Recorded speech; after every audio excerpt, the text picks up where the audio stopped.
Welcome back. Today we're going to talk about a riddle. A riddle is found in the book of Revelation, chapter 17. And the riddle is this: American Standard Version, book of Revelation, chapter 17, verse 8.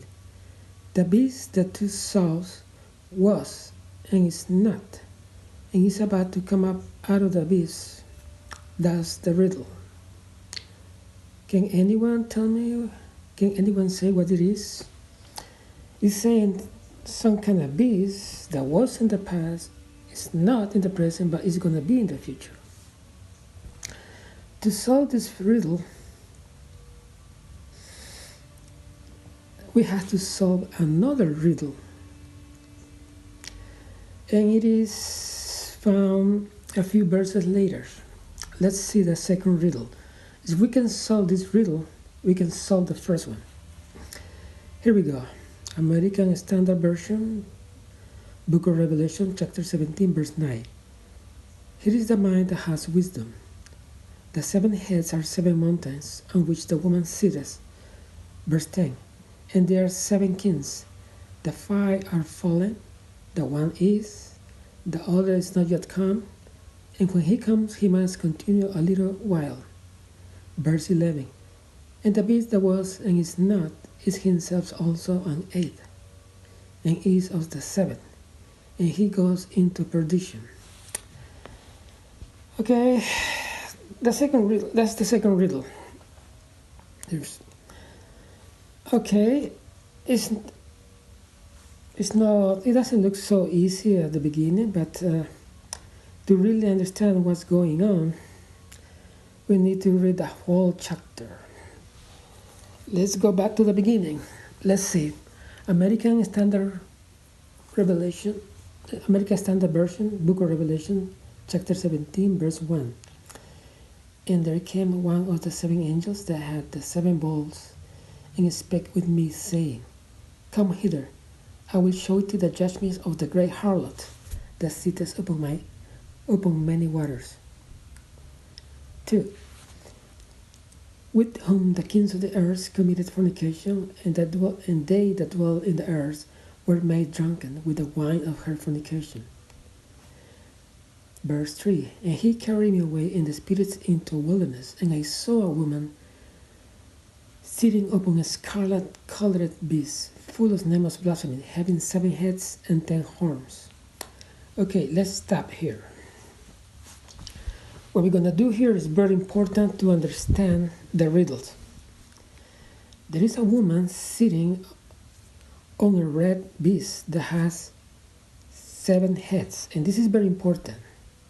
It has 1, 2, 3, 4, 5, 6, 7 heads, and the woman is not a head, but is the number 8.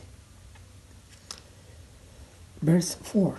And the woman was arrayed in purple and scarlet, and decked with gold and precious stones and pearls, having in her hand a golden cup full of abominations, even the unclean things of her fornication.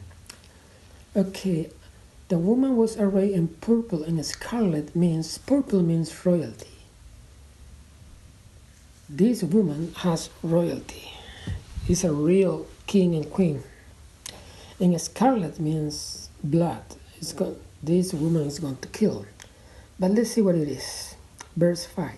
And upon her forehead a name written, Mystery, Babylon the Great, the mother of the harlots and of the abomination of the earth. Keep in mind, it's talking about Babylon. That this woman, the woman sitting on the beast, is called Babylon. Number 6. And I saw the woman drunken with the blood of the saints and with the blood of the martyrs of Jesus. And when I saw her, I wondered with a great wonder. So this woman is going to kill Christians. Verse 7. And the angel said unto me, Wherefore these two wonder? I will tell thee the mystery of the woman and of the beast that carries her, which has the 7 heads and the 10 horns. Here is gonna here is John wondering what is it? What is this woman? What are the beasts? And he is about to explain. And here comes the explanation. And here comes the riddle. The beast that you saw was and is not, and is about to come out of the abyss and to go into perdition. And they that dwell on the earth shall wander, they whose name have not been written in the book of life from the foundation of the world. When they behold the beast, how that he was and is not and shall come. Here is the mind that has wisdom. The 7 heads are 7 mountains on which the woman sitteth, and there are 7 kings. Okay, let's see. It is saying that the 7 heads is the same as 7 mountains, and is the same as 7 kings. And there is it. The 5 are falling. Okay. Remember, this is John talking about 2,000 years ago, in the time of Rome. And he's saying the 5 heads are falling. Let's see. The first head is Egypt, because Egypt was a military power that held Israel for about 400 years. At the end, it was trying to kill them all. The second head, and it's no longer in power. The second head is Assyria, who took 10 tribes into exile. Assyria was a military power and is no longer doesn't exist anymore. Number 3 is Babylon. Babylon destroyed pretty much the whole country, destroyed the temple, and took the surviving Jews into exile. That's the third military power. The fourth military power is Medo-Persia. Why? Medo-Persia came along, they freed the Jews, and they helped to construct the temple, and they protect the Jewish. Number 5 was the Greek power, the Greek military power, and they tried to destroy the Jewish religion. So in the time of John, these 5 military powers were no longer in power. And it says the one military power that it is Rome, and Rome represents Europe, but Greece. So in the time of John, the military power was this monster that in the future is going to have 10 horns, meaning 10 powerful countries from Europe. And here it comes. And keep in mind for the next one, there is another yet to come. This is a prophecy. Keep in mind that Egypt is not the same place as Assyria. Assyria is not the same place as Babylon. Babylon is not the same place as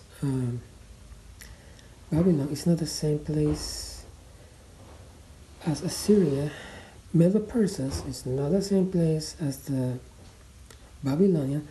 The Greeks are not the same place as the Medo-Persia.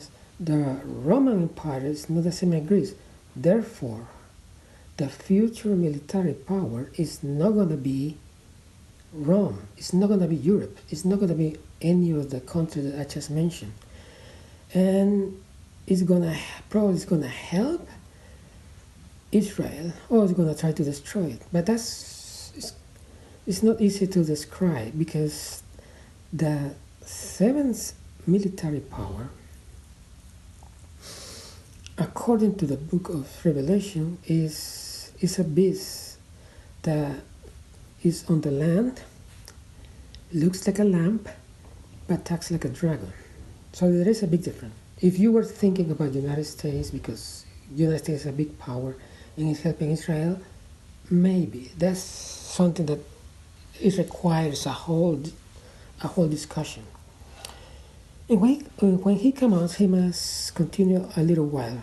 Keep in mind we are describing so far sevens, and here it is, number 11. And the beast that was and is not and is himself also an eighth is of the seven, and he goes into perdition. Remember what I said at the beginning? That we got 7 heads, and the woman is the number 8. And here is the reason. In the time of John, Babylon was not, because Babylon was gone, the military power. Babylon was, in the time of John, was not. But in the future, there is a woman called Babylon. So that's the beast we're looking for. So that's the mystery, and that's how we solve the mystery of the beast. And that's required, that all this is begging a question. What is it? What is the 7 military powers, and what is Babylon? Let's have a small explanation about why these empires and no others. Someone might wonder, well, why not the Mayans or the Aztec or the Incas? Or why not the Chinese dynasties or the kingdoms of India? And the reason is these kingdoms have nothing to do with Israel, with the people of God. And the 7 heads are military powers that has a big relationship with the people of God. About the woman, I hear many misunderstandings, and I need to clarify. The woman is an economical power. The woman has, how can I say this? The god of the woman is gold, is money. And you might think, well, how can I prove that? Well, if we go to the New International Version, book of Ezekiel, chapter 16, verse 29, says the following: Then you increase your promiscuity to include Babylonia, a land of merchants. But even with this, you were not satisfied. So it's called that Babylon is a land of merchants. So the future Babylon is going to be a city of merchants. It's going to be economic power. It's not going to be a military power. This is very important. And you might say, well, how do I know that Babylon, the god of Babylon is gold? Because if we go to the book of Daniel, let's go to let's see the scripture. American Standard Version, book of Daniel, chapter 3, Verse 1 says, Nebuchadnezzar the king made an image of gold, whose height was 60 cubits, and the breadth thereof 6 cubits. He set it up in the plain of Dura, in the province of Babylon. He made an image of gold to be worshipped. Let's keep on reading. Verse 4, Then the herald cried aloud, To you it is commanded, O peoples, nations, and languages, that at what time ye hear the sound of the cornet, flute, harp, sackbut, psaltery, dulcimer, and all kinds of music, ye fall down and worship the golden image that Nebuchadnezzar the king has set up. So Babylon is in the business of worshipping gold, because through gold you can get power, you can get pleasure. So it's actually misleading to believe that the future Babylon is going to be a military power. It's misleading to believe that it's going to be a religious power. And I hope this clarifies. Thank you for listening. Have a nice day.